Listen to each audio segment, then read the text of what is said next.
paying attention to a lot of the price action on ordinals. I'm not going to lie. Some of it has shocked me. I understand a bunch of it. Some of it is pretty gnarly. You got Bitcoin frogs hanging out at what, 0.13 Bitcoins. That's thousands of US dollars, and it does feel like it's poised to run further. How do you feel about Ninja Alert's positioning right now? I believe it's a 0.02 Bitcoin mint. Poised to run? Yeah. Yeah, 0.02. Poised to run. What do you think of the price action ordinals right now? Come on, man. Like, you know, it's free. Obviously, the ninjas are gonna run like you've never seen anything in your life.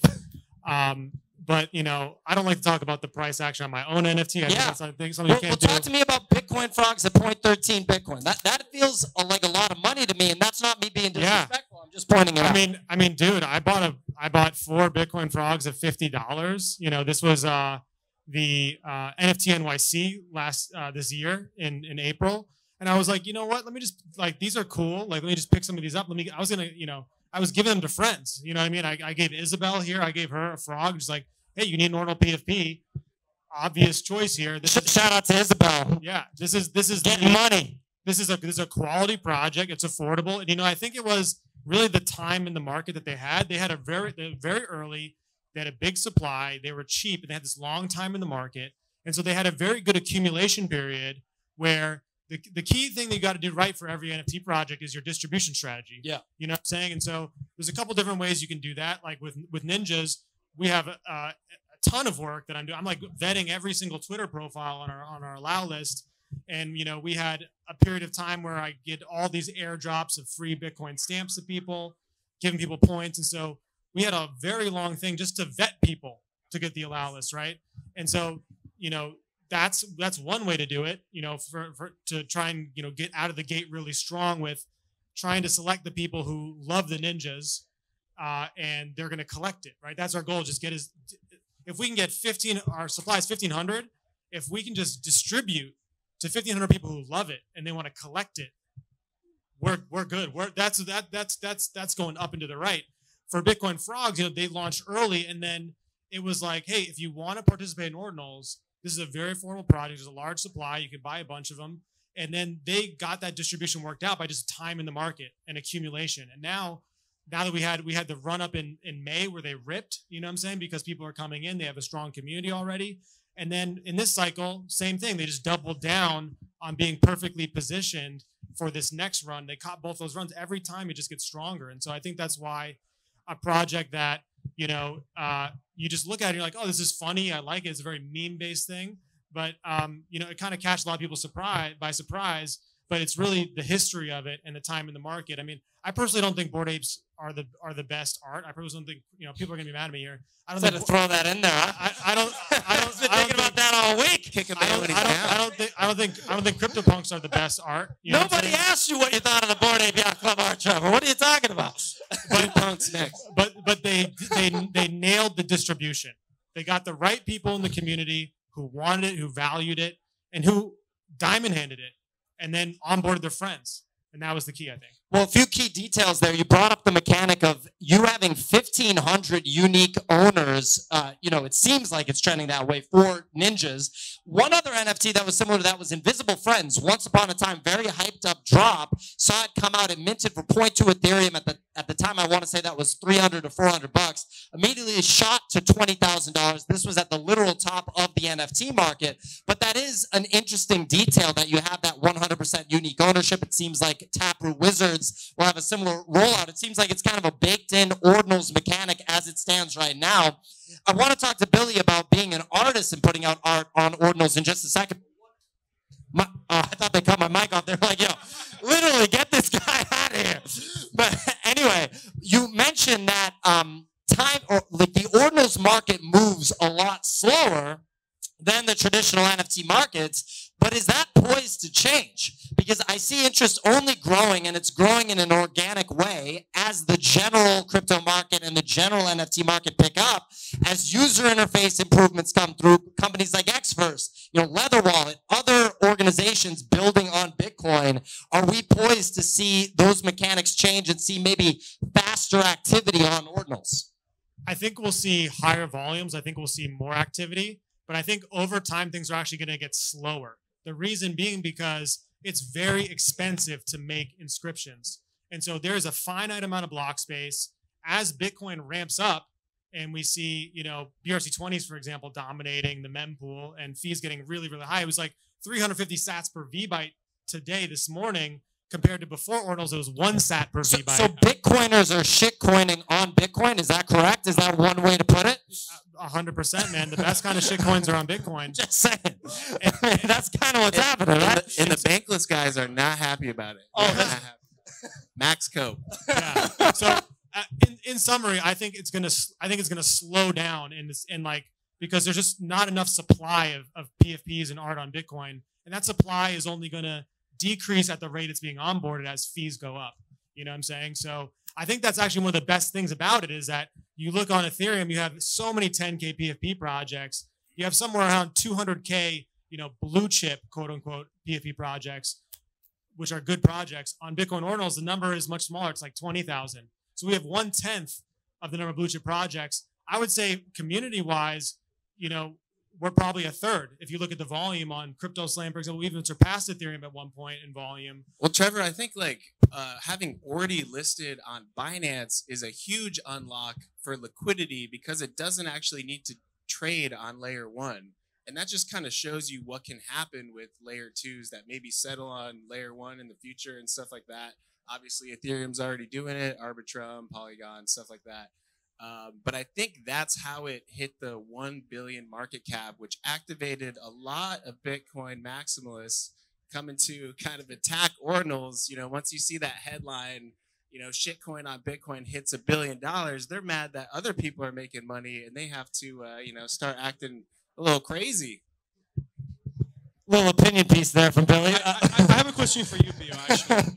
I have a question for you because, ultimately you talk to people from all different chains, right? So what do people think of Ordinals beyond this bubble that we have here, a little bubble? I think a lot of people didn't understand it at all, and a lot of people just don't understand Bitcoin anyway. And after the initial hype cycle, people literally said that Ordinals were dead. Which, if you understand what it's a nonsensical comment because it's really just an innovation on something that's already breakthrough technology, which is Bitcoin. I think now people are interested, but the broader NFT market, the shiniest object right now is the Solana blockchain for NFTs. It just is, right? Because high frequency trading is really easy. It's gasless. But I think Ordinal MaxiBiz has attracted a lot of sort of NFT OGs, and a lot of people are very interested. It's reflected in the price. The price is insane. 0.55 Bitcoins for one Ordinal MaxiBiz. I don't know what the supply is on that. Is it 10K or 2K? 2100. 2100. There you go. Everything in Bitcoin is 21. Well, there you go. 20 makes sense. But I think that it's going to take time, given how new Ordinals is, and I do think that Bitcoiners, traditional Bitcoiners, are going to have to be converted into Ordinals for it to, succeed. And I think that's going to happen because there isn't any downside. There's like a weird political divide, but ultimately it's just increasing activity on the chain. It really isn't compromising anything at a deep level. So you're just going to see a gradual conversion of it. That's my opinion. I don't know. Do you have any thoughts on anything we've discussed so far, Jan? No, I actually, would love to get a sense from all of you guys. We get this sense from the Bitcoin community, right? Like, I don't want to spend my Bitcoin on this. And right? that's true. Yeah. I would rather hold the Bitcoin, and that's what you do primarily, I believe, because you're a big Bitcoin bull. But isn't it the same thing as buying a Solana NFT? So you also believe that Solana is gonna go up, but you go and you spend a lot of Solana on your NFTs. So what's the difference there in thinking, and why do you think that this is a blocker? Beyond the maxis, obviously. So, real quick, Talking to the mic, Jan. well, the mic's so-so. I'm just saying. It's so-so. If you guys read this book, Broken Money by Lynn Alden, I'm sure she's going to be checking out this show. She'll be tweeting about this show. That's what she's going to be doing. But in the book Broken Money by Lynn Alden talks about the difference between a sound money standard and a fiat standard, right? The Renaissance, the Industrial Revolution, these all happened on a sound money standard. You're supposed to be on a sound money standard. You're not supposed to be on a bullshit money standard. That's not what you're supposed to be on, right? On a sound money standard, investing is actually like a niche thing. because it's really risky to invest your sound money into anything. Because what you're doing is you're changing your sound money into a speculative investment when the sound money is going to appreciate in value. So that's actually what you do when you buy an NFT. On Bitcoin, you literally do it. You literally turn sound money into, a speculative investment, which is very risky. Same thing when you convert into Ethereum. It's a sound-ish money on Ethereum. It's a sound-ish money. I don't know. I'm not sure. Okay. All right, fair. Maybe it's the sound money. I don't know. Anyway, it's a sound-ish money on Ethereum. It's a sound-ish money. It's definitely more sound than a fiat standard.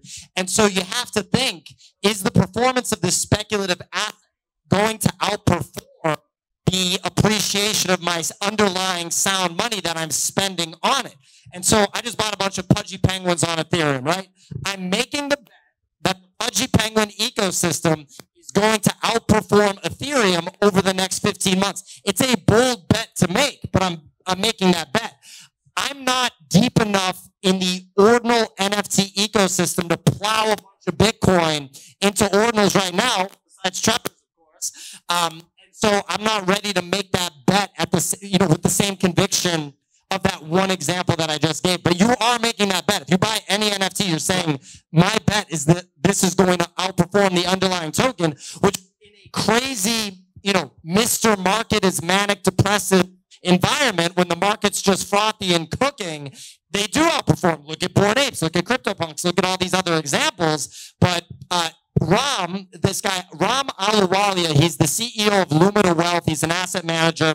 I don't know how many hundreds of millions he has, that he's managing. He came on our show the other day. He talked about NFTs are the first to lose liquidity and the last to gain it.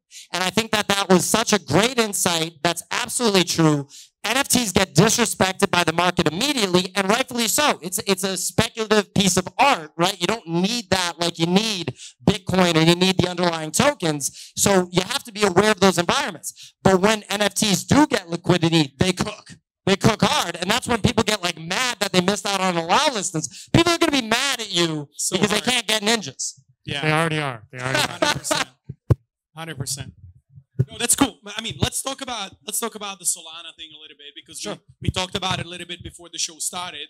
And so, everything seems to be cooking in the crypto space, Bitcoin going up, Ethereum pumping, but Solana was kind of stable in the past week, right? And so what's happening there? Can you explain the dynamics? Yeah, well, Bitcoin's going up because the Bitcoin halving happens next year and the ETF news is right around the corner.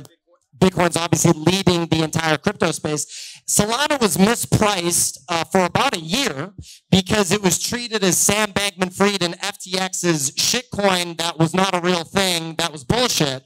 And then all of a sudden, gradually then all at once, as people say, Solana repriced when people realized, hey, this thing's actually pretty good.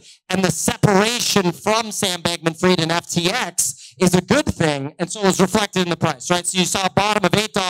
Solana sold off harder than Bitcoin. I did the math on the show the other day. I think Bitcoin sold off 82% or something. It just broke 80 from, you can do the math, right? 69K to 16K, whatever that number is. Solana went from 260 to 8. So it's like a 97, 98% capitulation, and it was harder than any other big coin. Like any other mainstream crypto asset, nothing sold off that hard on the coin side, like the fungible token side. Then all of a sudden, it ripped to $65, basically off of the bottom of 8 over the course of a year. Happened really in a quick time frame at Breakpoint in Amsterdam about a month ago. And now it's kind of priced more appropriately. Now you're seeing, I'm sure the Bankless guys would be happy to hear about it, the Ethereum kind of correction that's happening. Everyone was dunking on Ethereum left and right. I just think it's a weird... Also, huh? So you're saying, it's my favorite thing to dunk on. So you're saying, Pio, you're saying it was obvious to long Solana at $7. I agree. It's up 330% this year. What I do find interesting is, Ethereum is underperforming Bitcoin this year significantly, almost 30%. And I feel like that's just this kind of shifting tide, right? Everyone's like, oh, you can do the same stuff on Bitcoin. Well, if we're going to end up using layer 2s, why don't we just settle on Bitcoin? So I feel like that's what we're seeing in the price. Price is truth. Everyone's kind of not everyone, but ETH maxis are upset about the ETH BTC ratio. Bitcoin dominance hit 55% a couple days ago. It's just remarkable. And to me, that is the signal saying there's something special happening on Bitcoin. People are seeing the development. We're having the conversations. We're getting teed up for the future. And I think it's just a super positive orange tsunami just kind of crashing the beaches right now. The beaches of Miami. The orange tsunami is crashing the beaches of Miami, ladies and gentlemen. Love to hear it. We can do audience discussion, contributions, questions. If anybody has anybody have anything that they want to discuss on the ordinal side in any capacity on the market side, looks like maybe not everybody's chowing down. That's cool. No problem. So I guess with you guys doing the ordinal show every week, how have you felt about the kind of evolution in the perception of ordinals week over week, covering it closely from the beginning? Trevor, you were on it more than anybody else that I know when ordinals first kind of became mainstream. I'd love to know your perspective on the week over week coverage and how perception has changed.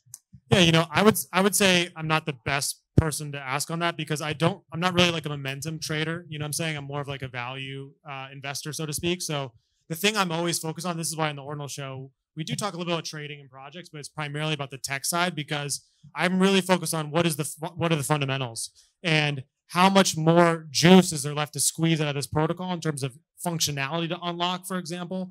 Like what more new cool things can we do that make these things more valuable? You know what I'm saying? That's kind of the primary focus I have, and I think that lags, a few months behind usually. But from what I can sense, like I definitely think the Ethereum community is feeling it because for me, I'm like, what like I know the Ethereum narrative last cycle, ultrasound money, the world computer, etc. But those narratives don't make sense anymore. You know what I'm saying? Like Solana is better as a world computer. It's faster, it's more scalable, etc. L2s are fragmented. And it's just not as sound as Bitcoin. You know what I'm saying? Proof of stake and burning, like people have like explored those ideas, debated them, and Ethereum didn't win the debates. You know what I'm saying? You're saying ETH has to pick a lane. I'm saying, what is the narrative? There is none. The best narrative I can think of is Ethereum, second best at everything. Like that's literally the narrative right now. I just want to note, I asked Trevor what it was like to cover ordinals week over week, and he just immediately starts shitting on Ethereum, which is fine, but it is just a funny angle to take. It's like, yeah, thanks for that question. Ethereum sucks. Anyway. Well, I would say the audience that like I try to look to like see, gauge like our people coming into ordinals is the Ethereum maxis. You know what I'm saying? And not necessarily the maxi, but the NFT enjoyers on Ethereum. And I think that they through this last cycle, like definitely a ton of new people were onboarded. Like we see like a lot of people being like, all right, it's here to stay. That second time, you know what I mean? Like the first time you're like kind of watching and then you see it go down and then you see it come back. You're like, all right, this is happening with NFTs in general. Yeah. Now you're like, all right, this is for real. I got to get in now, but I still feel like there's just some people who, especially people who onboarded only through Ethereum and they never like onboarded the typical way, which is buy Bitcoin. And then, you kind of get into Ethereum. Bitcoin is the gateway drug. There's the Ethereum NFTs are the gateway drug people. And I think they just have like a different perspective on Bitcoin. Like there's a lot of Ethereum maxis who, and some of that audience, I think, as well as like the people who like maybe left Bitcoin and like, they're like, they want like Ethereum is the cool place. If you're an Ethereum OG, after the 2017 era, Ethereum is everything is happening. It was like the early days of Bitcoin where you're like, man, these people are radical, but they're brilliant. The whole DeFi summer thing on Ethereum. If you join then, you're like probably like, fuck it, Bitcoin is irrelevant. That's your thought process. There's a lot of other people who are just like, like they fade ordinals because they don't understand the importance of Bitcoin, right? They fade rare sats like Nick, you know what I'm saying? Like they don't get it. Nick is like, wrecked. Yeah, people collect coins and people sell rare coins for millions of dollars, but I don't get the value of collecting a Satoshi that was mined by Satoshi and sent to Hal Finney and is now in my wallet. I don't get it. I don't know why people are buying this stuff. Did you hear the alpha this morning from Casey? Basically, when the Jubilee happens, it's going to happen after a difficulty adjustment. All I'm hearing is rare sat. Yeah, the Jubilee sat, dude. Like that's a collectible. You know what I'm saying? And so, I don't tell somebody a Fountain Blue about the Jubilee sat and let me know, how excited they are. I mean, he's going after it for sure.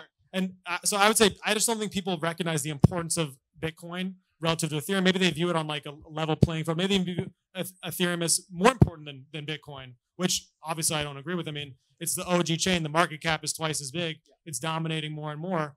Why wouldn't NFTs on Bitcoin be a huge thing? Like, oh no, absolutely. And you pointed out the progression of ordinals, which I think is great to talk about. We had Danny on the Bitcoin show last week, Danny from On-Chain Monkey, and he had a lot to say about that. He projected that in a year, ordinals will be further along from a user interface perspective, just kind of ease of use. What are you paying attention to there? I'd love to. Yeah, I mean, you're technically on. I'm not as technical, but I mean, even looking at the ordinal show, right? Maybe to your original question, like what we have seen, like the progression. Obviously, many times people even complain that we're way too technical, like talking about technical things too much. That people cannot really wrap their head around it.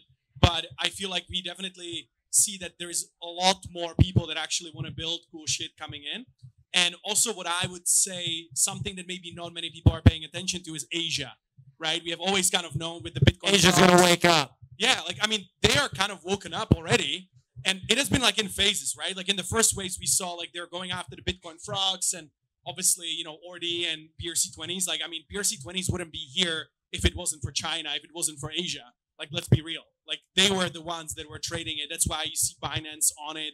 That's why you see OKX on it. They're like these exchanges supporting it heavily. And so, that was the first phase. And now you have the second phase that I'm seeing a lot of these Chinese investors coming in and want to fund these infrastructure companies. So they're funding companies that are doing DLC stuff. They're funding companies that are building these other protocols for fungible tokens. They want to explore, like, can I invest in Taproot Wizards, and stuff like that. And so, like, that's like the second phase of like Asia waking up.